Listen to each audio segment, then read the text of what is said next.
To change my background to black and white without losing the color of my car, I have to slide over to my adjustment layer here, activate the hue selection here, click on modify hue. On my modify hue here, I'll pick my color over here. You notice that my preset has changed to red. So I'll come over here, turn down my saturation. After turning down my saturation, you notice that on my sliders here, I have 4 sliders. 2 at the left and 2 at the right. And on these sliders, I have their various position on the meter.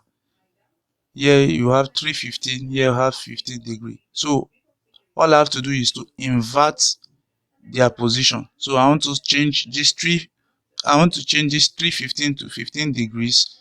Likewise 15 degrees to 315. So in order for me to do this, I have to slide this over this way.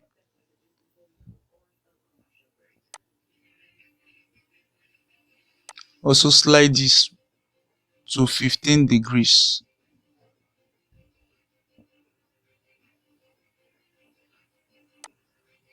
Slide this as well to 315. As you can see, this is before, this is after, this is before, this is after. Thank you guys for watching. If you enjoyed this video, please like, share, subscribe, and turn on the post notification bell to get notification whenever I upload new content. Thank you guys for watching.